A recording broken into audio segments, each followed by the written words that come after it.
"I don't believe he can live through the night," George Cherry wrote in his diary in the spring of 1914. A tough and highly respected naturalist who had spent 25 years exploring the Amazon, Cherry too often had watched helplessly as his companions succumbed to the lethal dangers of the jungle. Deep in the Brazilian rainforest, he recognized the approach of death when he saw it, and it now hung unmistakably over Theodore Roosevelt.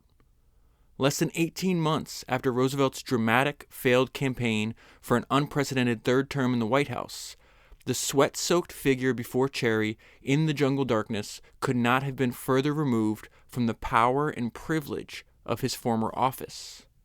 Hundreds of miles from help, or even any outside awareness of his ordeal, Roosevelt hovered agonizing on the brink of death. Suffering from disease and near starvation, and shuddering uncontrollably from fever, the man who had been the youngest and most energetic president in the nation's history drifted in and out of delirium. He was too weak to sit up or even to lift his head. Throughout his life, Roosevelt had turned to intense physical exertion as a means of overcoming setbacks and sorrow, and he had come to the Amazon in search of that same hard absolution. Deeply frustrated by the bitterness and betrayals of the election, he had sought to purge his disappointment by throwing himself headlong against the cruelest trials that nature could offer him.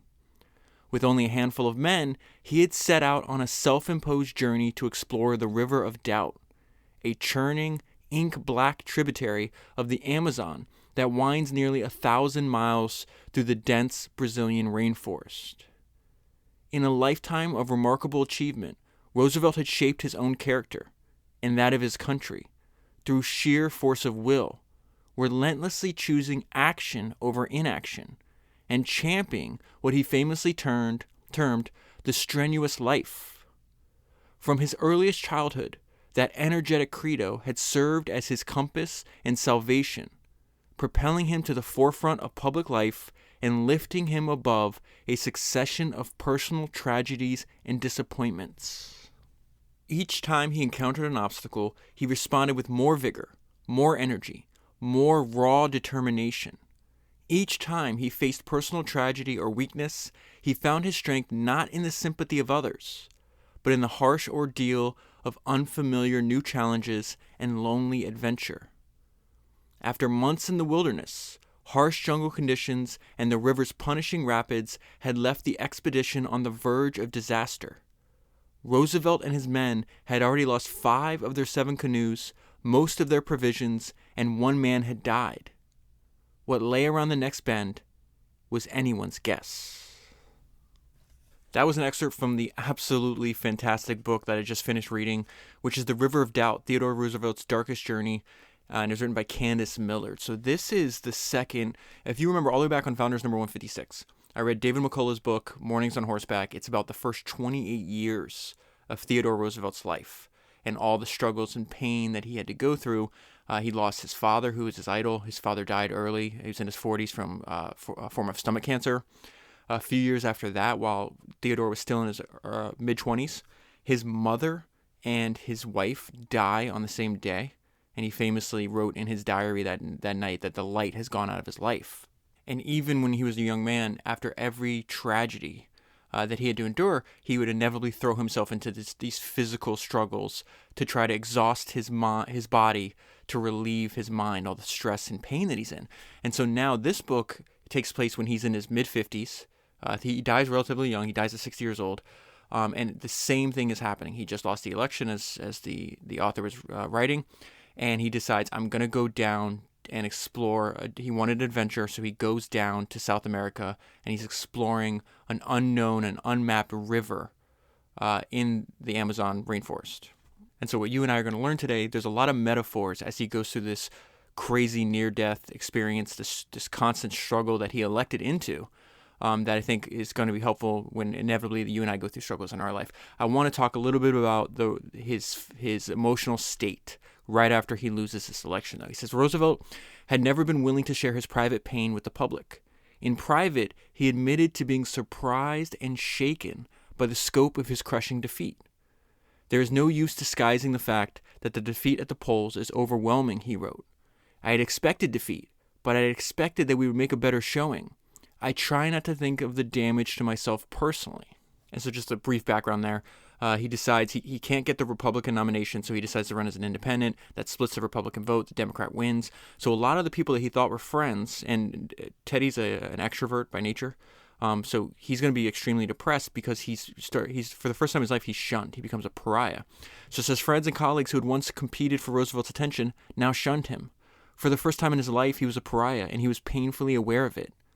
Roosevelt was famous for his almost overbearing optimism and confidence, and now he suffered from what he called a bruised spirit. And a bruised spirit is a really a kind way that he's describing that. He's depressed, he's lonely, he's sinking into a deep depression. And so this is where we get into his chosen method of dealing with setbacks, with struggles in his life. He says, when confronted with sadness or setbacks that were beyond his power to overcome, Roosevelt instinctively sought out still greater tests, losing himself in punishing physical hardships and danger, experiences that came to shape his personality and inform his most impressive achievements. And this is one of the most important parts of the entire book, and really one of the most important lessons from the life of Theodore Roosevelt. He's not alone in reaching this conclusion either, and I'll tell you about that in a minute. But this started from very early age. His father was his hero. He was asthmatic. He was like a sick, kind of weak kid, always beset by one sickness after another. And so this is where he begins to realize that the mind and the body are not separate, right? So he says, Theodore Sr. sat his son down and told him that he had the power to change his fate, but he'd have to work hard to do it. "Theodore, you have the mind, but you do not have the body," he said. "And without the help of the body, the mind cannot go as far as it should. You must make your body. It is hard drudgery to make one's body, but I know you will do it." Theodore, then only 11 years old, said, accepting the challenge, said, "I'll make my body." Roosevelt did make his body, and he never again allowed it to grow weak or idle. On the contrary, what began as drudgery soon became a compulsion. Throughout his adult life, Roosevelt would relish physical exertion, and he would use it not just as a way to keep the body fit and his mind sharp, but as his most effective weapon against depression and despair. And that is what he's going through right now at this point in the story. He is extremely depressed, and he's in the pit of despair. So this is something that I've noticed in other books that I've read. The two that came to mind when I read that paragraph was Nelson Mandela's, in his autobiography, The Long Walk to Freedom. He talks about this. And very few people have had more stressful lives than Nelson Mandela. But he said something in his autobiography that I've always kept, and I saved on my phone, and I read from time to time to remind myself. And he said, "My main interest was in training. I found the rigorous exercise to be an excellent outlet for tension and stress. After a strenuous workout, I felt both mentally and physically lighter." And then we also see the very same idea echoed by Sam Zemurray. He's the main character in the book that I read for Founders, episode number 37, The Fish That Ate the Whale.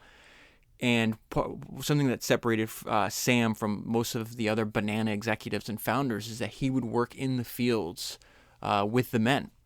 While most people were in Boston or other cities just in an office, he'd run his business from where the actual bananas were harvested. And the reason he did it is because it says he believed in the transcendent power of physical labor, that a man can free his soul only by exhausting his body. That is a really interesting sentence. Free his soul only by exhausting his body. If Theodore Roosevelt was alive and we could read him that sentence, I think he would agree with it. Let me go back to a little bit about Teddy's early life before jumping into this just amazing story. And just wait till you see. I've never read a Candice Millard book before. I just looked. She has 2 other books. I'm definitely going to order them because some of this writing in this book is just, it's amazing. Wait till we get there. So this is after his father's death. Again, keep in mind, his father was his hero. He says the best man he ever knew. So he starts going into throwing his physical body in danger in these dangerous excursions. He's still in the United States at this time. And so a doctor who's traveling with Roosevelt is telling other members in the party that, listen, you got to be careful because he doesn't know when to stop. He says, look out for Theodore. He's not strong, but he's all grit. He's early 20s at this point. He'll kill himself before he'll ever say he's tired. Roosevelt emerged from that summer determined to survive any loss, and loss would come. And so what they're talking about there is the death of his mom and his wife on the same day. And I always go back to what Charlie Munger says, that if you live long enough, bad things are going to happen to you. They're going to happen to everybody. And part of it is many people don't ever learn how to deal with them, the inevitable bad things that happen in life. And people like Charlie Munger, Theodore Roosevelt, Nelson Mandela, Samson Murray, they understood that and they found ways to deal with it. So this is now he goes out to the Badlands in the Dakotas. This is the frontier at this point in his in American history. It says, desperate to conquer his despair, Roosevelt resorted to the only therapy he knew: physical hardship and danger. He was out there for a few years. He was a different man when he returned 2 years later. He was filled with vigor and perspective after mastering an entirely unfamiliar world of danger on the American frontier and defeating by sheer energy and physical exertion. We're only a few minutes into this. How many times has that word physical exertion, or the phrase rather, physical exertion popped up? And defeating by sheer energy and physical exertion the grief that had threatened to overwhelm him. And this is what his own description of why he does this. Black care, he explained, rarely sits behind a rider whose pace is fast enough. So his son Kermit is working in South America. He's going to actually join his father on this expedition. It's not the first expedition they had together. About 4 to 6 years earlier, they had gone on a year-long hunting expedition in Africa. And this is just one part I want to pull out about this section, because it's his advice to his son about their very first adventure. I think Kermit's 18 at the time, if I remember correctly. But I really think at the core of what he's saying here is really valuable advice for all of us, that you treat everything as a learning experience. So he says, now he's talking to Kermit, that you would treat it just as you would a college course. He's talking about the adventure in Africa they're going to have. Enjoy it to the full, count it as so much the good, and then when it is over, turn in and buckle down to hard work. For without the hard work, you certainly cannot make success of life. So now they're talking about Roosevelt's idea of his whole life, before he was a politician, before he wound up being an adventurer, fighting in wars. He considered himself a naturalist. He thought he was going to dedicate himself to studying nature. He would collect birds, he would study trees, plants, and everything else. And he yearned to be an adventurer. He grew up in a time where there were still unmarked parts on the globe. And so he realizes at this point, okay, well, I'm 54 years old, I think he is, when he starts this adventure. If I'm going to do it, I need to do it now. And so he picks out this spot in South America. It had been suggested to him previously, but he was, I think at the time, he was still the president. So he obviously couldn't do that. But this is a description of where they're going. There was a blank, unexplored spot on the map of South America that's the size of Germany. And within it lay the vast, tangled expanse of the Amazon rainforest. And this is some background. There's a lot of people that had tried to explore the Amazon up to this point. A lot of them wrote books about them. And so I want to pull out some quotes from these books. It says, these men said that where they had been working, so they're on the floor of the rainforest, okay? Where they had been working, the sun never shone. For the light was stopped on the unbroken green, which, except where the big rivers flowed, roofed the whole land. For Roosevelt, South America's vast, largely unknown, and unexplored interior was perhaps the most important factor of all in shaping his decision to accept the invitation. With its primordial jungles and broad savannas, its soaring mountains and harsh extremes of climate and terrain, the continent offered the kind of unbounded, unfamiliar frontier and harsh physical adventure that had attracted Roosevelt throughout his entire life. So what they're really saying, it's really spooky and at the same time alluring to him. Now, before we go any further, I need to give you some background. So this did not start out. He was traveling in South America at the invitation of, I think, the Brazilian government, and he's going to give some speeches. He's going to go down the Amazon, but they had a more benign itinerary, I would say. And then when he's down there, it suggests, hey, there's this river, has a great name. It's called the River of Doubt. No one knows where it goes. And it was just like this offhand suggestion. And Roosevelt completely changes the expedition. He's like, yes, we're going to do that. Now, that's a big problem because the person that was helping him plan the expedition was this guy named Father Zam. He's this really, I would say, unlikable Catholic priest. It's a weird Catholic priest because he's a lover of luxury and alcohol. and you'll see that he's not one person that you're going to want to bring on an expedition that's extremely dangerous, because he's really lazy and he wants other people to do the work for him. But what's even worse is that he's at let's consider like an outdoor store where they sell camping and hunting equipment, and he's talking to a clerk that works there, this guy named Fila, and he's telling him about the trip that he's doing with the former president of the United States, and Fila's like, I'll do anything. Can I please come with you? And so he hires this guy to plan all the logistics and bring all the supplies for this trip. And here's the problem. Fila is what I would consider like the anti-Shackleton. So all the way back on Founders 144, I think, I covered the fantastic book. Tons of entrepreneurs have read it. If you haven't read it, I understand why a lot of entrepreneurs and investors read it. It's called Endurance. It's about Shackleton's failed expedition in the Antarctic, right? And where Shackleton proved to be a great leader of men and resourceful even in failure, Fila he tried to go, I think, to the North Pole. I can't remember where he went. He went somewhere that was cold. And he wound up being the leader, and almost everybody died. He survived. So this is a description of that. I'm just going to read 2 sentences so you understand this guy's the anti-Shackleton, and yet he's the one that's planning what supplies to bring on this expedition. So it says they're describing him as an ill-conceived, badly managed, undisciplined venture, and its commander as utterly incompetent. He's a fairly good cook, but not a leader of men. And Fila and Father Zam are going to be so incompetent that even before they start embarking on the River of Doubt, Roosevelt kicks them both off the expedition. So I want to talk a little bit. The person that winds up being one of the most valuable, there's a handful of people that are extremely valuable to the expedition. One of them is the person leading it, this Brazilian explorer named Rondon. I'll get to him in a minute, but Kermit Roosevelt winds up being extremely important, one of the most hardworking people on the entire expedition. And I think part of it has to do with the way that Theodore raised his sons. And so this is Theodore way before the expedition on his expectations of his sons, okay? And so he says, I should regard it as unspeakable disgrace if either of them failed to work hard at an honest occupation for his livelihood, while at the same time keeping himself in such trim that he would be able to perform a free man's duty and fight as efficiently as anyone if the need arose. And the book goes into more detail what he expected. He expected his sons to read, to learn, to be curious about the world around them, to keep themselves physically fit, to be able to survive in the wilderness, to be able to hunt and trap and forage off the land. And these are all these adventures that Teddy would lead his sons and I think his daughters on when they were kids. And it winds up, I think, benefiting Kermit. I think he's 24 when he starts this expedition. And so he's not afraid of hard work, and he has all these skill sets from his childhood that proves very valuable. I want to talk more about what Teddy's intention was for this. He wanted adventure. He did not want tourism.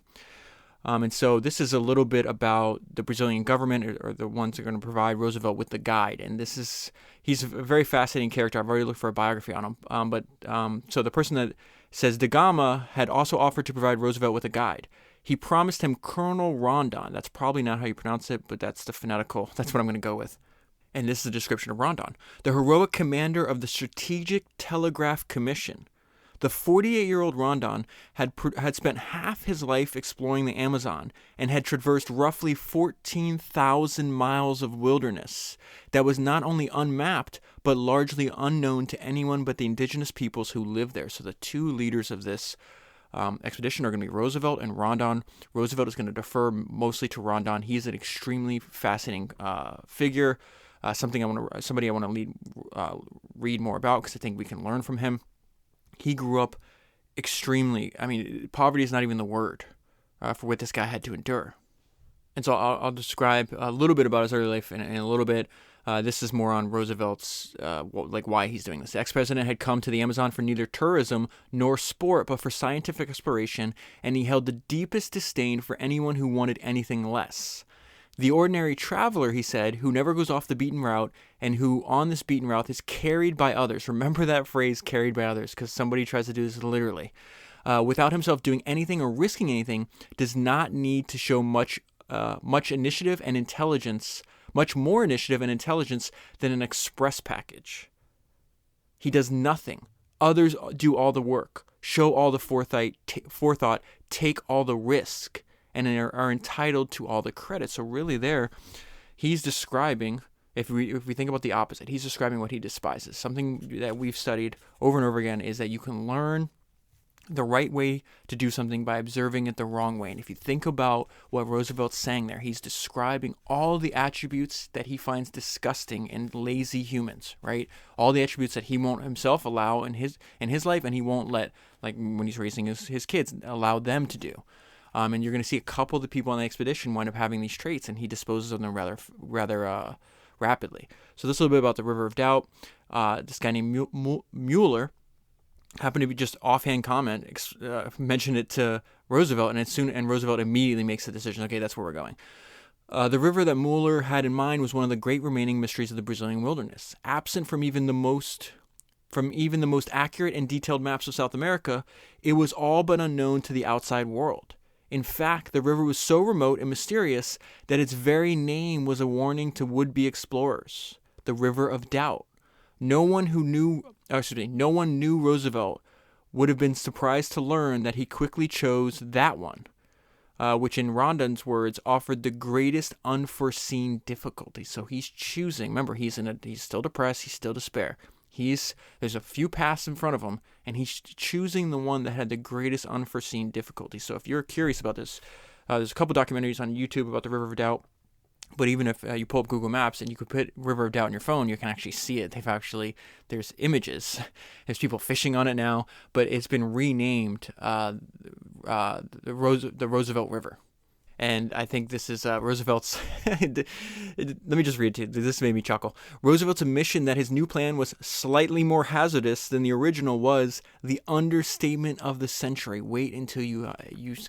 I go back to what we talked about, I think it was on Founders number 172, with the book Liftoff, which is on the first few days of SpaceX, which really crystallized this idea that we've read about a lot, right? And it's that business is just essentially a bunch of problems, right? So you think of the most successful companies become they're effective problem-solving machines, right? It's not that they don't have struggles, it's that they figure out how to identify problems and then how to solve the problems. So really, I wanted to read this book, and I think a lot of lessons are metaphorical, is that you're going to run into troubles, like what do you do when that happens? And seeing it in this great adventure and seeing other people go through much more difficult paths than even lay in front of you, I think is inspirational, and also puts into like our own problems into like the proper perspective. And I think it helps us like deal with that mentally, and more importantly, never give up when you do run into the eventual obstacle, or if you even want to call it a problem. So here we have people like Roosevelt saying, okay, no, I want to struggle. I want the more difficult path. And if you listen to Founders number 144, if you've already read that book Endurance, I really do think there's a lot of parallels. That what Roosevelt's about to encounter in the Amazon, it's almost like the tropical version of what Shackleton had to deal with, right? And the funny part, or not, I guess an interesting or amusing part to me, was that they're occurring at the exact same time, just on very different parts of the planet. So it says, Sir Ernest Shackleton and his men, in a legendary attempt to cross Antarctica, narrowly escaped the same fate 2 years later. The same year that Roosevelt would set off down the River of Doubt. And it's been over 100 years since Shackleton tried to go on his adventure, and I just can't tell you how many times he's been mentioned in the books that we've been reading, or mentioned by entrepreneurs in interviews or podcasts, or whatever the case is. There's clearly something that resonates with reading about people's struggle and their refusal to give up, that even 100 years after the fact, people find it valuable to read and learn about these experiences. And I think once the River of Doubt is, I think, less well known, or at least it was less well known to me. Like once you know about it, I think you're going to be curious. You're going to see the value in studying it. And I think this book is a great opportunity for you to do that. I cannot recommend this book enough. It was absolutely fantastic. Okay, so let me go back to the story. This was very fascinating too. Maybe surprising, maybe a better word, is that Roosevelt was just not afraid of death. And they mentions it in different contexts over several different decades of his life. And the reason I always talk about why I was fascinated, because Roosevelt pops up as like a supporting character in a lot of these books. He was in William Randolph Hearst, Joseph Pulitzer, J.P. Morgan. He went to war with a lot of these people. In fact, I read an entire book about him and J.P. Morgan having a fight and then having to collaborate. It was The Hour of Fate, Founders number 142. And the reason I found, the reason I wanted to study and learn more about him is because even as a supporting character, like, whoa, this guy's more interesting than the main character. And the reason I believe that is because he fit so much life into 60 short years. And I've even mentioned that. I think I mentioned it on Founders number 142. And what I love is that Roosevelt knew that. And I never found this quote from him until I read this book. Let me read this to you. And really what he's saying is, I will gladly die for adventure. Roosevelt wrote, "Tell Osborne, I have already lived and enjoyed as much life as 9 other men." So I've had 9 lives full of experiences in my one life, right? I have had my full share. And if it is necessary for me to leave my bones in South America, I am quite ready to do so. So this expedition is the opposite of easy. Check this out. So remote, the region that he had agreed to explore was that even getting to the River of Doubt would require a journey of at least 2 more months, first by boat and then on mule. And I think they have to, once they get to the river, they have to traverse something like 470 miles. So before we get to that adventure, I want to tell you more about this guy named Rondon. Remember, I'm most likely pronouncing his name incorrectly. His father dies 6 months before he's born from some kind of disease. His mother, there's like all these war. He grows up in like the wilderness. There's Indian, Brazilians. There's all these different people that are at war. There's a literal battle that's taking place where he's living. His mom, I think he's 2 years old at the time. His mom picks him up and they have to escape. Shortly thereafter, she dies. His grandparents wind up taking care of him. Like a year or two later, they die. Then he winds up being under the custody of his uncle. So he realizes from a very young age, okay, no one's coming to save me. He has an extreme regimen of discipline. And so I think at the age of 16, he enlists in the Brazilian military. And that's where he serves, and I'm pretty sure his entire life. He somehow survives to the ripe old age of 92. Again, he might pop up, if I can find a good book on him, he might pop up as a future episode, because I think we can learn a lot from him. Just want to read one paragraph to you about, he's at military school right now. So it says, Rondon was not like the other boys at military school, and nearly a year passed before he began to feel comfortable there. So he was a loner. He went through such tragedy and violence in his early life. He was kind of wary of other humans. Like he winds up being a great leader of men, but not, he was very comfortable being silent by himself on these expeditions, okay? Rondon was serious and driven. He was also poor beyond anyone's understanding. He woke up at 4 a.m. every day to swim in the sea and was back in his dark room by 5 a.m., studying by the thin light of a lamp, while the other students, most of whom had been out late the night before, were sleeping in their beds. Besides his extraordinary discipline, Rondon's extreme poverty and rural background made him an outcast. He was too poor to even afford the textbooks. And so, as you can imagine from that description of a young Rondon, Roosevelt's he's going to admire him. So it says, for Roosevelt, Rondon represented the kind of man he had championed and admired throughout his life, a disciplined officer who thrived on physical challenges and hardship, and accomplished great feats through sheer force of will. A conspicuous contrast between the two men was in the philosophical conclusions that each drew from his experiences. So I'm going to spend a little bit of time today telling you about the different philosophies, because I found that very interesting, and how you could still, again, there's not one right way to do things, and how they would approach problems differently, but they also, some of their traits overlapped, and there was a lot of more similarities as well. For Roosevelt, the lessons of nature and human history proved the need for assertive action, even when action entailed bloodshed or conflict. He had a politician's pragmatism, which meant a flexibility in tactics that favored results over process. For Rondon, life spent at the edge of Brazil's frontier and at the margins of its society had instilled a powerful mistrust of imposed solutions. Rondon did not welcome conflict, but rather sought to avoid it at all costs, and they call his motto. He has a personal motto that he makes his men adhere to, suicidal, and I'll tell you more about that in a minute.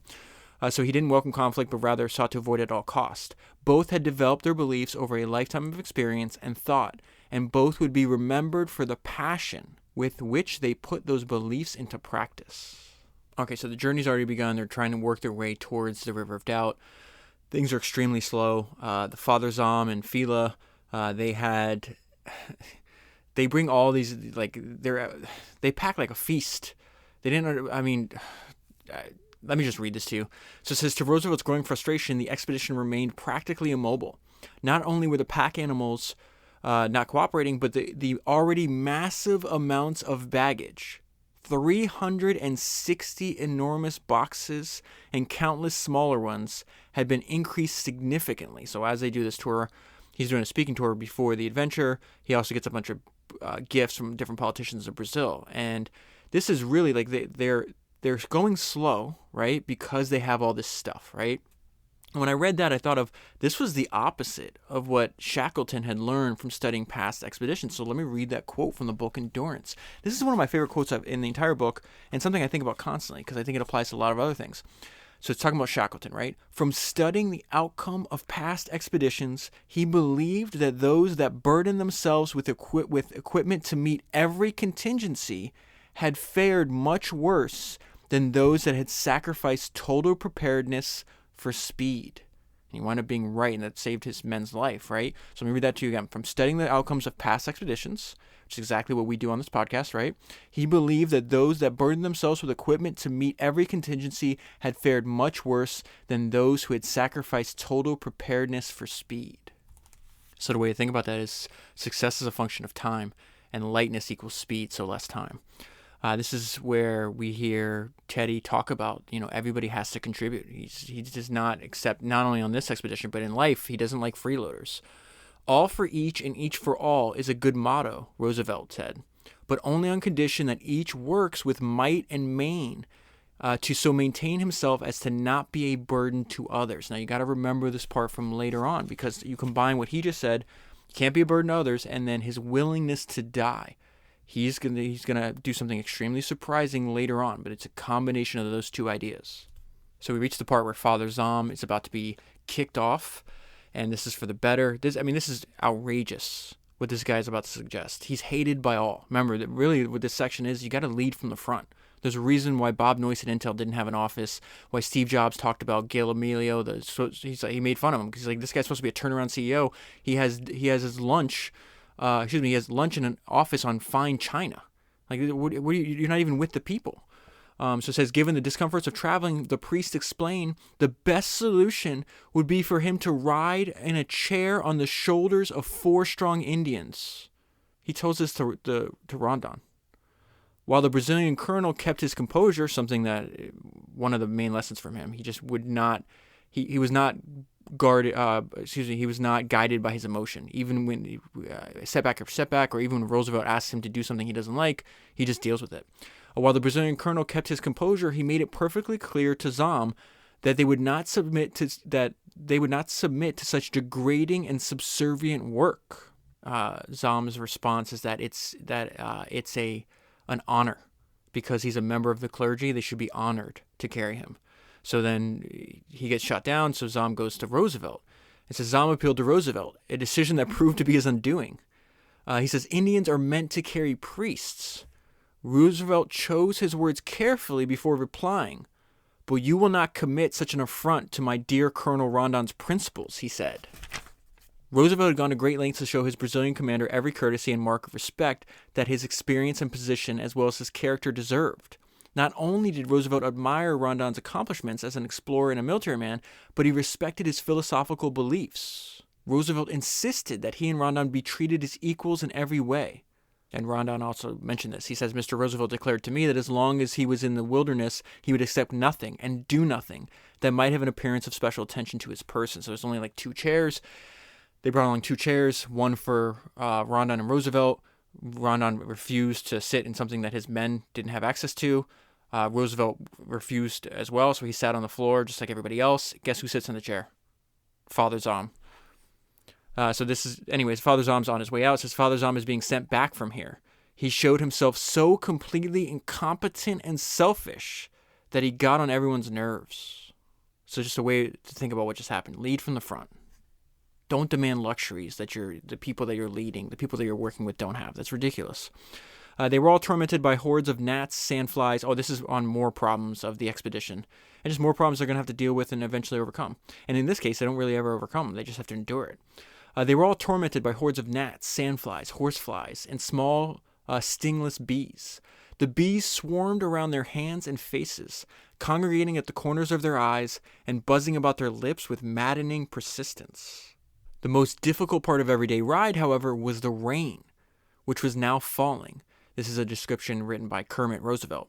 Mournfully, dismally, and ceaselessly, in a sort of hopeless, insistent way. So the water gets in everything, gets in their supplies, never stops raining, they have to sleep in it, their clothes wind up, they're always constantly wet, their clothes wind up disintegrating, they get foot rot, their socks, their feet are constantly wet, so you get all kind of sores. The water is relentless, I guess is the way to think about it. But something I want to bring to your attention, though, is that, struggle adjusts your perspective. This is struggle that they elected into, right? And so sometimes they're sleeping out they still haven't reached the river, by the way. And so sometimes they're sleeping out in, the forest and the rainforest. And sometimes they're able to get in these like simple little huts. So they're following the path. What Rondon had spent his life doing is they're laying telegraph wires all through the Brazilian wilderness, right? And so that's what he was doing. He's going out, he's encountering tribes that have never seen other humans. So obviously people are going to get killed, and there's a lot of violence in this book, and there's a description of that as well, and the different cultures they run into, and there's a lot of just fascinating things about the different ways these isolated tribes, like the different philosophies on life that they would come up with, right? Up until this point, they're following this previous path that Rondon was the one that blazed, and it's this telegraph, the Strategic Telegraph Commission. And I'm just going to read a few sentences for you, but really I think the lesson here is that struggle can adjust your perspective, and that's something that you wouldn't, given the same circumstances where you are now, you might not want to stay in a little hut. But when you've been sleeping outside, you're constantly wet, you're getting attacked by bees, now a little hut seems like a luxury, right? It's very interesting how our perspective can change, and it's much more malleable than we think, I guess is my main point here. The men were always relieved to stop at a telegraph station. Their accommodations would again be a simple hut with a thatched roof and plenty of cracks for sandflies to find their way inside and torment them throughout the night, but it was better than spending another miserable night in rain-soaked tents. So think about that. They're describing a hut. It's a very simple hut. Still going to get bit by flies, and yet it's a relief compared to what they were forced to struggle through previously. So a big part of this book is the fact that they cannot see, like the entire time they have to deal with going down a river, all the wildlife and everything they have to encounter and overcome. There's dangerous snakes, flies, crocodiles, jaguars, everything you could possibly imagine that wants to kill you, right? But the entire time they're being observed by tribes they cannot see because they've been bred in this environment.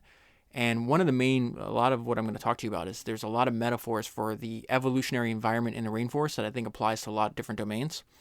And so I need to tell you more about Rondon's philosophy of dealing with tribes, because it's not like they're one collective unit.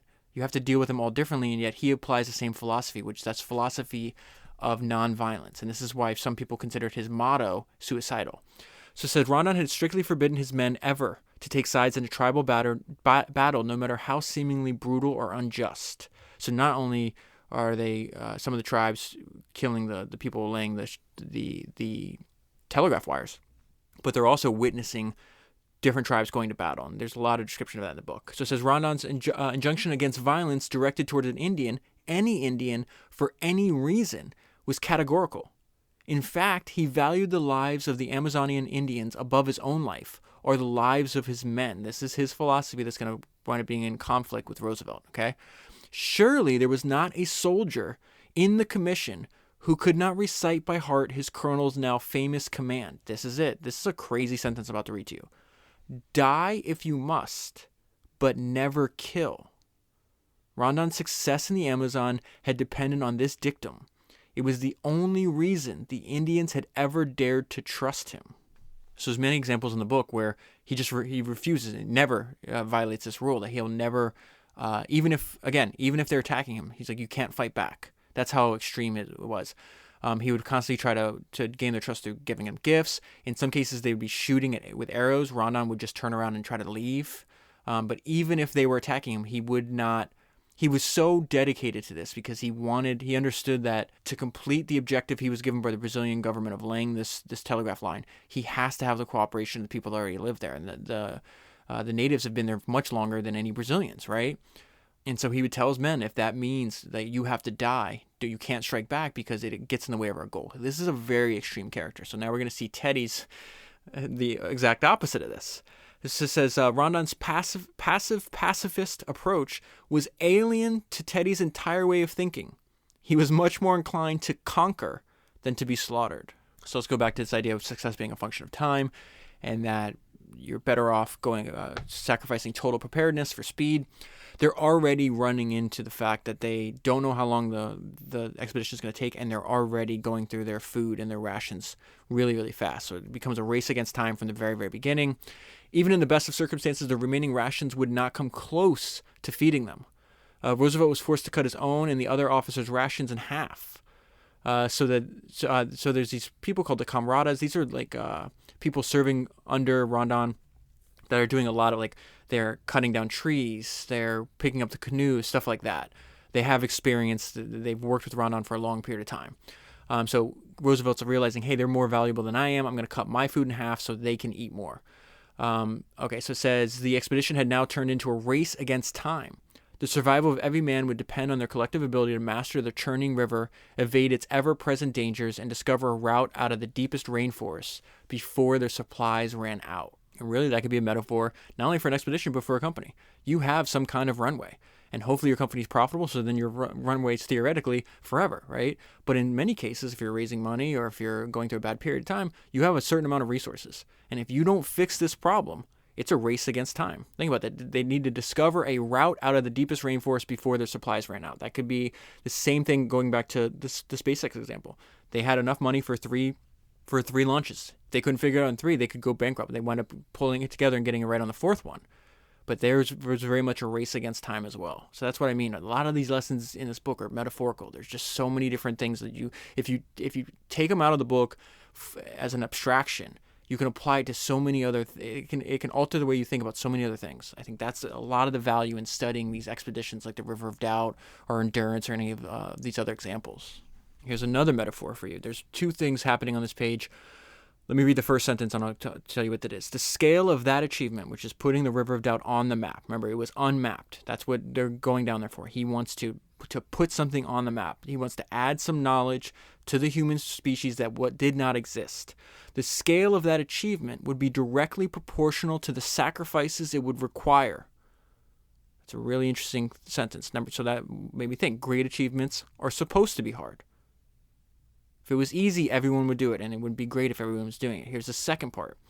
The difference between Roosevelt's expedition and those of other countless rubber tappers. I'm going to skip over this whole part of the book about rubber tappers. These are the people that are going out. They're almost like homesteaders on the American Pioneer, where they go out, they try to cultivate the land. They're trying to, in this case, get the main ingredient for rubber. But they're largely, maybe it's one person, maybe they has their family with them, maybe a small group of people, but they're all over the unexplored Amazon trying to find a way, and they're eking out. It's not like they're becoming rich. They're just eking out this existence, but they're called rubber tappers, okay? So it says the difference between Roosevelt's expedition and those of the countless rubber tappers who have tried unsuccessfully to negotiate the Amazon's wild tributaries was that Roosevelt was going to descend the River of Doubt, not attempt to fight his way up it. This strategy would allow him to harness the river's great strength rather than oppose it. That is the most important sentence. I'm going to read it again. This strategy would allow him to harness the river's great strength rather than oppose it. But it represented a gamble of life and death proportions because from the moment the men of the expedition launched their boats, they would no longer be able to turn around. The river would carry them even deeper into the rainforest with whatever dangers that might entail. That no left myself was harness the phenomenon instead of fighting against it. What does that mean? Last week we talked about Bill Gates realizing, hey, the internet's the most important thing. In that famous memo that he wrote, it was towards the end of that podcast, where he talks about the analogy between the internet and the PC, and that everybody that tried to fight against the PC were basically steamrolled by that powerful phenomenon. That was a movement that was going to happen no matter what. And so you're better off getting in front of it and riding on it instead of fighting against it. And he realized, oh shit, If I don't do this, the same thing that's happening in the PC is happening in Microsoft with the internet. And the internet is going to roll over everything. So we're taking all 20,000 Microsoft employees and we're turning you on a dime, and we're saying we're going all in on the internet. Because he understood when you tried to fight against the phenomenon, you get ran over. You need to ride on top of it. That is exactly what Theodore Roosevelt's doing. And it's in direct opposition to these small little, they're not even explorers, small little homesteaders, let me call them that are trying to fight against the river. He's using that power, but that doesn't mean you're guaranteed success. It means that you're all in on that, just like Bill Gates was all in. If he was wrong and the internet wasn't as fundamental as it wound up being, well, he just dedicated every single resource he had to it. The outcome of his life would be vastly different. Roosevelt's making the same decision, except his decision is life and death. This is 2 paragraphs, and it's really about facing the full cost of your ambitions. This is fantastic. Ready? Roosevelt was about to become an explorer in the truest and most unforgiving sense of the word. It was an opportunity he had dreamed of from his earliest childhood. Now, however, he realized that he would be called on to pay the full cost of his ambition, and he found himself gravely unprepared for what might lie ahead. After months of inattention, Roosevelt had now come face to face with the acute logistical shortcomings and rapidly escalating risks that his own casual approach to the expedition and its route had produced. Roosevelt, Rondon, and their men were about to begin the most difficult leg of their journey, but they were already at the limits of their endurance. After spending more than a month slogging through the muddy highlands with long days on muleback, nearly constant downpours, illness, worry, death, and sorrow, the men were exhausted, homesick, and weary, and that is their condition at the beginning of the River of Doubt. And now there's even greater writing when she's describing the rainforest, and really she draws the analogy about the economy. I'm glad she specifically does this. It's about the rainforest, but it's about the world at large. It's about the economy. This is just fantastic, so I'm going to read this to you. In the early morning light, the scene that Roosevelt beheld was a breathtaking tableau of timeless nature, tranquil and apparently unchanging. That impression, however, could hardly have been more dangerous or deceiving, for even as the men of the expedition gazed in awe at the natural beauty surrounding them, the creatures of the rainforest were watching back, identifying them as intruders, assessing their potential value, surveying their weaknesses, and preparing to take whatever they might have to give. Far from its outward appearance, the rainforest was not a garden of easy abundance, but precisely the opposite. Its quiet, shaded halls of leafy opulence were not a sanctuary, but rather the greatest natural battlefield anywhere on the planet, hosting an unremitting and remorseless fight for survival that occupied every single one of its inhabitants, every minute of every day. Though frequently impossible for a casual observer to discern, every inch of space was alive, from the black, teeming soil under Roosevelt's boots to the top of the canopy far above his head, and everything was connected. A long, linked mat of fungi under the soil consumed the dead and fed the living, completing an ever-changing cycle of remarkable life and commonplace death which had throbbed without pause for millions of years, and of which Roosevelt and his men, knowingly or not, had now become a part. That is just fantastic writing. She continues on the next page, and this is where she ties in the behavior of, and you see this a lot, where a lot of people draw inspiration from nature and how it can teach us about other systems, and she talks about the economy here. As in the development of a modern economy, with its ever-increasing specialization of labor and markets, each increase in competition among the inhabitants of the rainforests has itself been a powerful source of further speciation, rewarding entrepreneurial variations of life that can exploit skills and opportunities that previously went unrecognized or did not exist. The same thing that we do when we start companies, we start new services and new products happen every day and have happened every day for millions and millions of years in the rainforest. I'm glad she actually explicitly said that, because up until I was reading this book, I'm like, wow, there's so many metaphors for the world at large, for the economy. Let me read that last part again. I just love this. As in the development of a modern economy, with this ever-increasing specialization of labor markets. Now, think about how much more specialized and how much more the internet has massively broadened what people can do for a living, right? And I think most people have not caught up to this. If you're listening to this, you obviously know that, right? Most people don't. And when I talk to other parents, the same advice they're giving their kids now in 2021 or whatever it is, it's the same advice their parents gave them 20 years ago. It's like they haven't updated their software, right? So this idea with its ever-increasing specialization of labor markets, which now we see has accelerated in our lifetimes, and will, as far as we can tell, will only further accelerate, right? So with its ever-increasing specialization of labor markets, each increase in competition among the inhabitants of the rainforest has itself been a powerful source of further speciation. So every new opportunity begets more opportunities, essentially what they're saying. That could be a good opportunity and a bad one. Could lead to more life or more death in the case of the rainforest. Rewarding entrepreneurial variations of life, differentiation, right? That can exploit skills and opportunities that previously went unrecognized or did not exist. Now she brings us full circle to Roosevelt sitting on the banks of a river looking at this 150-foot tall tree. This is going to sound very familiar to Founders Number 70, The Tao of Capital by Mark Spitznagel. The second chapter of that book is about conifer trees. I've listened to that chapter. I listened to it a couple days ago because after I read this part, I was like, I gotta listen to it again. I don't know.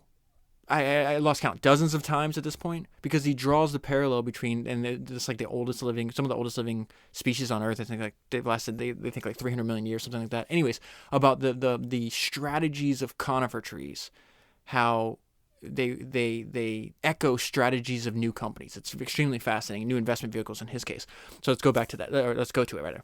Soaring more than 150 feet above Roosevelt's head and out of sight in the green canopy were giant emergent tree species that had secured their survival by putting all their resources into the effort to outrace their competitors for the sunshine. So they've optimized for speed because if they're not the fastest, they're not going to get the sun. If they don't get the sun, they're going to die. Now it's not like you can't just blankly say optimize for speed. Just like even though we know, okay, if you study past expeditions like Shackleton, optimize for speed over total preparedness, right? Well, in this case, they're optimizing for speed, but then they also have to find a way to solve for the stability that they're giving up if they grew slower, okay? So it says they put all their resources in the efforts to outrace their competitors to the sunshine. For fast-growing trees, the trade-off for speed is inadequate defenses against insects and vulnerability to storms that cannot reach the lower, more sheltered layers of the forest. Unable to sink deep roots in the thin forest floor, canopy trees are also generally obliged to develop elaborate support systems at their base. If they didn't, they'd fall over. It's not very different from the deciding, hey, I'm going to grow my company slowly and deliberately over time. My foundation is stronger, to somebody that's like a hyper-growth startup, right? You can grow really fast, but we've seen in the past, sometimes when it grows really fast, it also falls really fast. On the forest floor where the sky is all but obscured by such tall canopy trees, smaller plants or trees with limited resources must develop increasingly refined strategies to find a place in the sun. That is the difference between a small company, right? You have a few giant trees in a rainforest and you got millions of tiny little trees and I don't even know, I guess, they're all trees. I was going to call them plants. Plants are trees, right? That's a metaphor for the economy. Not every company is going to be the size of Microsoft or Facebook. There's millions of tiny, tiny little companies that we can build and start by defining this little niche that is neglected by the giant, 150-foot tall trees. The most obvious of these strategies is to avoid the cost of building a structure capable of reaching the canopy by simply climbing a tree that has already done so. So it's talking about the opportunistic strategy of something like a vine, which again is another metaphor here. I love this book. This opportunistic strategy adopted by vines. Remember, I'm not going to build a structure. So how many people have used, like, let's use the most obvious example. You have this existing platform out there. We've seen this in two different domains that we've studied on the podcast. Like I think of oil spectators, like the people in the Big Rich book. They would go out and they're called wildcatters. They'd find and spectate, but really they're just trying to find holes that are off in the cut, no one's really paying attention to. They confirm it has oil, then they immediately turn around and sell it to somebody else. We also saw it with I forgot his name, The Big Score. Robert Friedland, the mining book. I don't know which founders it is, but I think he makes like $600 million in 18 months in mining securities. So We've seen that, and then you also see like the technological equivalent is obviously people building or using big social platforms, Google, or not even social, but big technological platforms, Google, Twitter, Facebook, to build for customer acquisition. They're building. They're not 150. They're not a giant tree capable of reaching a canopy, but then they can jump on top of these platforms that already exist and pull out resources that they need. And that's exactly what a vine is doing. This opportunistic strategy adopted by vines can permit a newcomer to remain anchored in the forest floor while growing rapidly to the canopy. But since even vine construction requires substantial resources, it entails complex choices about which tree to climb, what business to start, what product to offer, right? A requirement that has produced astonishingly sophisticated traits. And this is something Candice does throughout the entire book, constantly using the way the rainforest operates for metaphors about life in general. And I would say this is the note I left myself on this page. I think I've already said this to you, but this is a description of the rainforest, but it could also be a metaphor for the world at large and the economy. Weak companies are ruthlessly killed. Okay, so it says, as they were quickly learning, the greatest challenge they faced from the rainforest came not from any creature or adversary that they could confront and defeat, but from the jungle as a whole. In the ruthless efficiency with which it appropriated food and nutrients, in the bewildering complexity of its defense mechanisms, and in the constant demands that it placed upon every one of its inhabitants, and in the ruthlessness with which it dealt with the weak, the hungry, or the infirm. The danger of what Roosevelt and the people he's with are trying to do can't be overstated, rather. It can't be overstated. They wind up losing a bunch of supplies, a bunch of rations. 3 people die from the expedition. And I think they started with like 22 people, something like that. So it's extremely dangerous. And really, I'm going to read this paragraph to you. It describes some of the dangers that they're in. And it made me think of Warren Buffett's, why he would constantly turn down opportunities he didn't understand. And because he understood how complex the world is, and he's like, I need to stay within my circle of competence, right? And Roosevelt and the people he's with, as a byproduct of the dangerous environment, and they're outside of their circle of competence. Within such an intricate world of resourcefulness, skill, and ruthless self-interest, refined over hundreds of millions of years, Roosevelt and his men were, for all of their own experience and knowledge, vulnerable outsiders. Most of the men were veteran outdoorsmen, and many of them considered themselves masters of nature. They were stealthy hunters and experienced survivalists, and given the right tools, they believed that they could never find themselves in a situation in the wild which they could not control. But as they struggled to make their way along the shores of the River of Doubt, any basis for such confidence was quickly slipping away. Compared with the creatures of the Amazon, including the Indians whose territory they were invading, they were all clumsy, conspicuous prey. So this entire time, it's a race for survival. They're trying to go as fast as possible. The jungle and the river is doing everything they possibly can to make them slow down. And they're forced to continue to cut back amount of food. I think at one point they can have 1 saltine cracker, a cup of fish soup, and coffee for dinner. And now they're down to eating twice a day, once in the morning, once 11 hours later. And hunger, this is another metaphor, both literal hunger and hunger for success, has powerful transformative properties. That is the note I left myself on this page. 1 sentence for you here. Roosevelt himself had even developed a taste for monkey meat. And the reason I said this powerful transformative properties is because they have to, now they're running out of food. They have to, whatever they can actually kill to eat is what they're relying on. And the things in the rainforest have evolved to not allow themselves to be killed very easily. And the idea that he'd want to eat monkeys when he's back home in America is ridiculous. He's not doing that. And now he's realizing he's so hungry that he sees this as a delicacy, that, oh my God, I can't believe we actually have meat that we can eat. Hunger has powerful transformative properties. At this point, they've lost 2 of their canoes and they realize they're running out of food. This is many pages later. This is just they're dealing with constant hunger throughout this whole thing. Not only is it wet, dangerous, their bugs are everywhere, they're hungry. With grim certainty, they calculated that if the expedition continued to advance at this slow rate, they would be without food of any kind, beyond what they could catch or forage for the last month of their journey. As well as worrying about their quickly dwindling rations, The men were reluctant to stay in one spot for too long for another reason. They were not alone. The jungle was, they now knew, inhabited by a group of Indians that had had no contact with the outside world. And they let themselves, they'll never let you see them, but they'll leave signs that they were there. They'll have trails. They'll have huts that you'll pass by and you realize, oh, like the fire's still going. They saw you coming. You never saw them. They wind up killing Rondon's dog. At one point, they let them hear their like war cries in the jungle.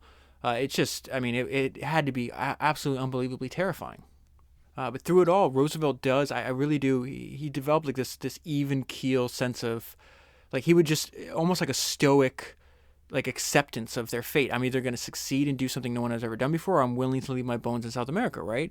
And really what he's about to say here, he's admiring how everybody's, even in the roughest environments, they're still doing the best they can. And really, this is a testament that we are all of us are more capable than we know. We just have to choose to bring this out of us. And sometimes circumstances do this for us, right? Roosevelt had developed a deep admiration for his team. Look at the way they work. Look at the way the work was done. This is now a direct quote from Roosevelt. Looking at the way the work was done, at the goodwill, the endurance, the bull-like strength, and at the intelligence and unwearied efforts of their commanders, he wrote, one could not but wonder at the ignorance of those who do not realize the energy and the power that are so often possessed, so often possessed, and that may be so readily developed. So now I'm going to give you a flashback because Kermit is also somebody that Roosevelt's admiring. He's like, look at the son. Look at my son. He's leading from the front. He's usually in the first canoe. I mean, he's taking on some of the most dangerous work. He's suffered from malaria. He's working in South America for a few years before this, so he'd been very familiar with malaria. But he's got malaria. He's got a fever, and he's still pushing. And so this is Roosevelt talking about the children. He would lead all his children. It doesn't say if he led his daughters or not, but he definitely led his sons. And so this is Roosevelt on what he calls buck fever. The only rule during these expeditions was that the participants could go through, over, or under an obstacle, but never around it. Roosevelt used these excursions to attack his children's wilderness fears, which he referred to as buck fever.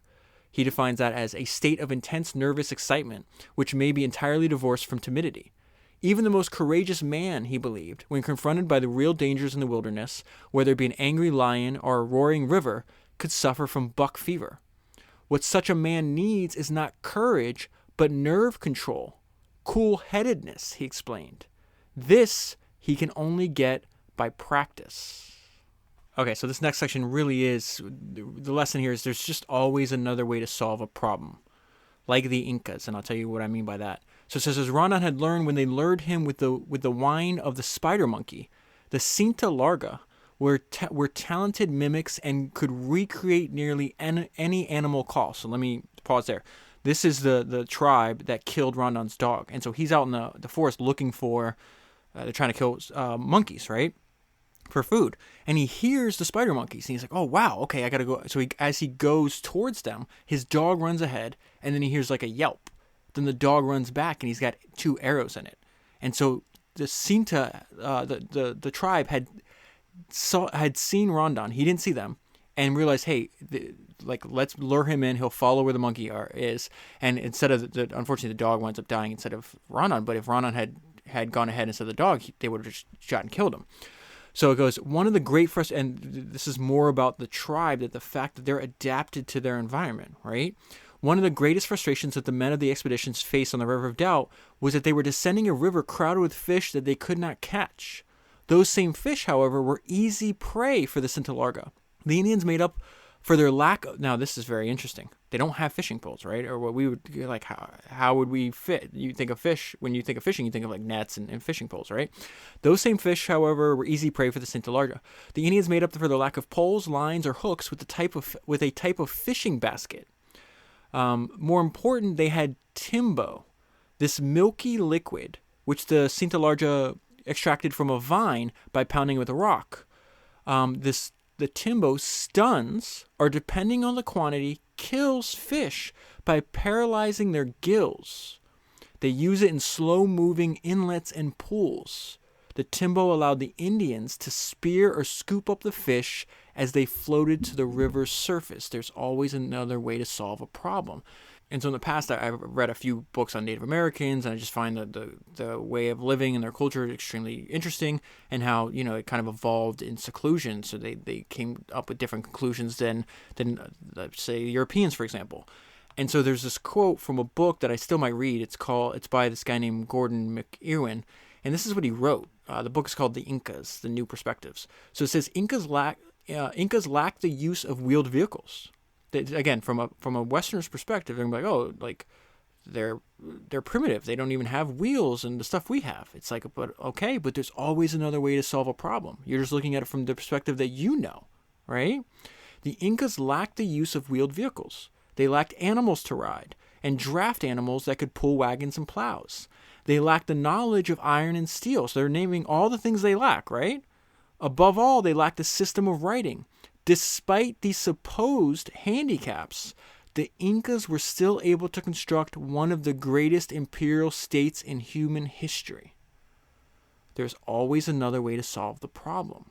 Okay, let's go back to this constant state of extreme hunger. So this is about the extreme hunger and its effects on Roosevelt and his crew. In its intense and remorseless competition for every available nutrient, the Amazon offered little just for the taking. To the extent that they were obliged to rely on the jungle for food, the men of the expedition were destined to do without. As a result of their restricted rations, the men were beginning to feel the effects of a near-starvation diet. As is common in instances of extreme hunger, they began to obsess about food. When they were not looking at it, they were talking about it, or looking for it. And when they were not talking about it, they were thinking about it. Like castaways on a desert island, the men discussed in delicious detail what they were going to eat when they got home. By this point in the expedition, with drowning, disease, Indian attack, and starvation waiting to claim their lives, all of the men understood that they might never again see home. So not only they're having to deal with external forces, but internally they're extremely worried. And really this section is that the fact that struggle exposes your true self. The accumulation of disease, hunger, exhaustion, and fear had begun to wear the men down, and their true selves were starting to show. There is a universal saying to the effect that it is when men are off in the wild that they show themselves as they really are, Kermit wrote. As in the case with the majority of proverbs, there is much truth in it. For without the minor comforts of life to smooth things down, and with even the elemental necessities more or less problematical, that's a weird word, the inner man has an unusual opportunity for showing himself. And he is not always attractive, and this is where one of them winds up stealing food. He gets caught. The person that caught him, that guy that stole food, winds up killing him. So we see extreme, like obviously struggle was going to reveal extreme behaviors. A man may be pleasant companion when you meet him in dry clothes and certain of substantial meals at regular intervals, but the same cheery individual may seem a very different person when you are both on half rations, eaten cold, and have been drenched for 3 days, sleeping from utter exhaustion, cramped and wet. And so at this point, Teddy ends up getting malaria. He winds up having he jumps in the river to try to save, like, I think it was a canoe or some food getting away or whatever the case is. He busts his leg open. There's a huge cut. It's a leg he injured like a couple years earlier in a trolley accident that never, like, one leg was already messed up. The leg he injured in the Amazon was the one that was giving problems all the way back in America. And as you can imagine, you got a cut wide open. There's bacteria everywhere. You're in an unclean environment. He starts getting an infection and gets malaria. This is where he gets to the point where he's almost dead at the beginning of the introduction. Before I get there, I want to tell you his personality, though. So this is back when he was younger. I think it might have been he was in Harvard. So he's early 20s. It says, when a doctor told him that his heart was weak and it would not hold out for more than a few years unless he lived quietly, he had replied that he preferred an early death to a sedentary life. And the reason I bring that up is because what's going to happen on the next page where let me read it to you. Before he left New York, he had packed in his personal luggage a small vial that contained a lethal dose of morphine. I have always made it a practice on such trips to take a bottle of morphine with me because one never knows what's going to happen. If at any time death became inevitable, I would have it over with at once, without going through a long, drawn-out agony from which death was the only relief. So it shows that he's not afraid to die. This is when he's laying on a cot. He has a fever. His Cherry, and it's the naturalist that really respects him and develops a close relationship with Roosevelt on this trip. He'd spent decades in exploring South America before this, and his son, and he's telling him, like, that's it. Like, you can't go on. Leave me here. I'm ready to die. Lying on a small cot, the injured ex-president talked about the dangers they faced with or without the canoes. Then, without a trace of self-pity or fear, Roosevelt informed his friend and his son of the conclusions he had reached. Boys, I realize that some of us are not going to finish this journey. Cherry, I want you and Kermit to go on. You can get out. I will stop here. Now, I spent a lot of time talking about Roosevelt's expectation of his kids, how he raised them. And this is the reason I spent so much time telling you that. Because this is his son's Kermit, his response. For the first time in his life, Kermit simply refused to honor his father's wishes. Whatever it took, whatever the cost, he would not leave without Roosevelt. In the fraction of a second that passed between Roosevelt's grim declaration and Kermit's reaction, father and son reversed the roles that had defined their relationship and which neither of them had ever questioned. Over nearly a quarter century, through lectures, letters, camping trips, grand adventures, and strong example, Roosevelt had molded Kermit in his own image, creating a young man who, given a goal, would fight with everything he had to achieve it. I gotta repeat that. Creating a young man who, given a goal, would fight with everything he had to achieve it. Kermit not only refused to do what his father asked of him, but demanded that Roosevelt step back and let his son determine his and the entire expedition's course of action. Recognizing the resolve on his son's face, Roosevelt realized that if he wanted to save Kermit's life, he would have to allow his son to save him. This is now a direct quote from Roosevelt. It came to me, and I saw that if I did end it, that would only make it more sure that Kermit would not get out, meaning he would not survive. Why did he say that? For I knew he would not abandon me, but would insist on bringing my body out too. That, of course, would have been impossible. I knew his determination. So there was only one thing for me to do, and that was to come out myself. There's so many thoughts that came to my mind when I read that section. Given a goal, he would fight with everything he had to achieve it. There's a Arnold Schwarzenegger gives the same talk over and over again, and I think it's valuable because repetition is persuasive, right? And he talks about that so many people drift around. He talks about the importance of a goal, that a lot of people are unhappy because they don't have a goal. He uses a stat like 75% of people don't like the work they do, and they're unhappy as a byproduct. And he says that if they didn't have a goal, and if you actually had a goal, that it's like freeing in a sense. Yes, you still have to work really hard, but you have somewhere you have a destination in mind, and that given a goal that you'll fight with everything you have to achieve it, and that actually gives content and meaning and happiness to your life. And then the other thing I thought about that, I was like, because that's a very powerful sentence she wrote there. She created a young man who, given a goal, would fight with everything he had to achieve it. That is rare. Most humans are not like that. They give up on everything. The people that they write books about don't. That is the main difference here. And for some weird reason, it made me think of this Alan Watts quote that I think about all the time, and I make sure that I read frequently. And so I'm going to read it to you. Let me pull it up real quick.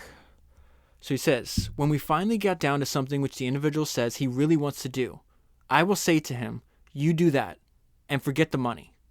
Because if you say that getting the money is the most important thing, you will spend your life completely wasting your time.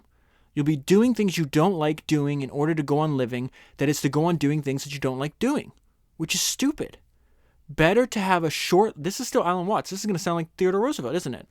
Better to... I didn't even make this connection until I just read that sentence, right before I read the sentence in my mind before I said it out loud. Better to have a short life that is full of what you like doing than a long life spent in a miserable way. And after all, if you do really like what you're doing, it doesn't matter what it is. Somebody's interested in everything. And anything you can be interested in, you'll find others that are. But it is absolutely stupid to spend your time doing things you don't like in order to go on doing things you don't like and to teach your children to follow the same track. See, what we're doing is we're bringing up children, educating them to live in the same sort of lives we're living in order that they may justify themselves and find satisfaction in life by bringing up their children, to bring up their children to do the same thing. So it's all retch and no vomit. It never gets there, and this is the most important part. And so therefore, it is so important to consider this question. What do I desire? And so at this point in the story, what does Kermit desire? He desires his father to live. He idolizes his father just like Teddy idolized his. So no matter what did he just say? Created a young man who, given a goal, which is I'm going to get my father out alive, even though he looks like he's on death's door, I will fight with everything I have to achieve that goal. And he accomplishes that goal. Even at the time, it does not seem like it's even possible. This is the description of the group on April 15th. They are 11 days from being rescued. They wind up, Rondon had this guy's obviously the best person you could possibly have on an expedition like this. He had the foresight to send part of his party. He said, hey, there's a bend, maybe at a confluence of another river, and then bring supplies. And they did this before they went down the River of Doubt. They had wind up showing up a few weeks, and as the days went by and there was no sign of Rondon or Roosevelt or anybody else, they were convinced that they were all dead. But they're 11 days from being rescued. To anyone who had not spent years in the wilderness, the men would have looked almost inhuman. After weeks of surviving on little more than a few bites of fish and a single biscuit each night, they were gaunt and hollow-cheeked. The clothes on their back, the only clothing they had left, were in tatters. And wherever the skin appeared, it was bruised, cut, sunburned, and peppered with insect bites. They were filthy and wild-eyed from disease and fear, and their American commander was barely clinging to life. That was April 15th. By May 26th, Roosevelt is back in New York. He never physically recovered. I want to give you a description of this, and then I want to talk about something that I think is extremely important. We've talked about before, default optimism. Although sick, frustrated, and brokenhearted over Quentin's death, so his son, I think all of his sons served in World War I, and one of them died, Quentin. So this is many years after the expedition. This is about 4 years after the expedition, and about a year and a half to 2 years before he's going to die, okay? So it says, although sick, frustrated, and brokenhearted over Quentin's death, he continued to fight, refusing to bow to the sorrow and grief that he had outrun his entire life.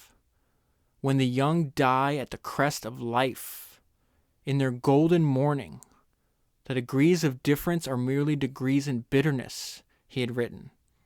Yet there's nothing more foolish and cowardly than to be beaten down by sorrow, which nothing we can do will change. By November, he was back in the hospital, so ill he was hardly able to walk or even stand. When told he might be confined to a wheelchair for the rest of his life, Roosevelt paused and then replied, "All right, I can work that way too." Roosevelt passes away in his sleep at 60 years old, and this is what two of his friends remember about him. This is first from John Burroughs, which is an American naturalist, and I would say the leader of the U.S. conservation movement, and a writer as well. John Burroughs was asked for remembrance of his old friend, and he said, "We shall not look upon his like again." And this is what Cherry, his friend Cherry, said. He was on the expedition with Roosevelt, winds up living to a ripe old age. He died many decades later when he was in his 80s. And he's given a speech about the expedition and about Roosevelt, and this is what he said. "The aging naturalists became lost in the memory of a distant jungle, and a friendship forged at the limit of human endurance. I've always thought it strange," Cherry said quietly, "since I had the opportunity to know him, and to know him intimately, how any man could be brought in close personal contact with Colonel Roosevelt without loving him." As he continued, his audience of dignitaries realized that the man before them, a man whose calloused hands had fought off cavalry charges, smuggled guns, and cataloged nature's most dangerous mysteries, had begun to weep. "I was in the consulate in Venezuela when the consul received the cable announcing Colonel Roosevelt's death. He handed it to me without a word. When I read that message," Cherry said at last, The tears came to my eyes, as they do now. That's where I'll leave it. I highly, highly recommend you buy the book. This is books at their very best. It takes you on an emotional journey. It teaches you things. The writing is fantastic. The story is unbelievable. If you want to buy the book and support the podcast at the same time, there's a link in the show notes. You can also go to founderspodcast.com. If you want to buy the book using that link, you'll be supporting the podcast at the same time. If you have a friend or a coworker that you think would benefit from Founders, you want to buy them a gift subscription, I'll leave a link in the show notes to do that as well. That is 175 books down, 1,000 to go. Thank you very much for your time and attention. I'll talk to you again soon.